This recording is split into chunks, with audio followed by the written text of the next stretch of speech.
What? Another video on blink-182's Blame It On My Youth? Again? Okay, this is getting kind of annoying.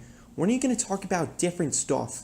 Hey, what did you expect? I love Blink, and as far as I'm concerned, this new single is pretty much the biggest thing going on right now in the pop-punk sphere.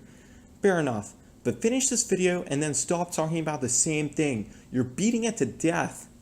Yeesh, sorry, but I can't make any promises. Hey there, and welcome to the channel. Is that really it? Today, I'm going to do a little comparison between blink-182's newest song, Angels Airwaves' newest song. The short time span with which these two songs were released caused quite a stir in the music community, so I want to take a look and see what these two songs have in common, or not, because they both stem from some of the most influential musicians in the world of pop-punk, but in very different contexts. As a side note, I'm using a different microphone than normal, so bear with me if the quality isn't as good.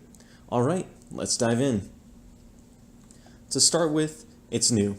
Sure, this seems like a simple point, but I think it's fair. Both Blame It On My Youth and Rebel Girl are new singles. Besides that, they came out within a week of each other after a long period of silence from both bands. This novelty is something to be noted in our comparison because it makes a lot of the following factors more worthwhile when that is taken into account. Where are the guitars? In one of my previous videos on some of the downsides of Blink's new song, I mentioned the lack of guitars. Well, the same follows for the new Angels Airwaves track. While Rebel Girl heavily leans on synths for melodic and backing parts during all components of the song, Blame It On My Youth uses them as more of a backing track that accentuates the vocal performance. Again, both songs do use guitar parts, but not very much. It can be argued that Rebel Girl has more necessity for guitars because of the typical delayed effect riff after the chorus, but that's really the only place it comes out substantially. Overall, both of these songs lean on other instrumentation for primary sonic delivery. Another factor is post-chorus awesomeness. Both of these songs have a cool but short instrumental lick after the chorus.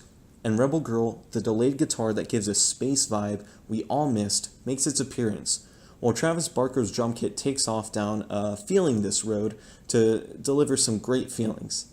While brief, these parts remind the audience who they are and what the audience loves about them. It'd be great to have some more moments like this throughout their respective albums. Next, they're kind of the same. Now, this might get on some people's nerves a bit, or at least cause some anger, but what do I mean by they're the same? Well, they're not the same as each other. Blame It On My Youth is not the same as Rebel Girl, but what I'm saying is these songs aren't much of a change from previous music from both of these artists. First, blink-182's most recent music has been a little more poppy and polished, or a lot more actually. Also, California and Deluxe had lots of new elements, or at least more prominent elements than were on previous albums. Some of these include a hyper-polished sound, more pop sensibility, less punk, synthesizers, shallow lyrics, repeated chorus phrases, Mark singing a background part over Matt's chorus vocal part, and the list goes on. Each of these were part of the newest single, Blame It On My Youth by Blink-182.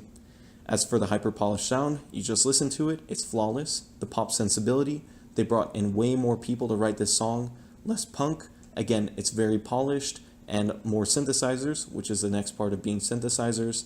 The shallow lyrics, I'm not a particularly big fan of the chorus. Repeated chorus phrase, they say Blame It On My Youth over and over again.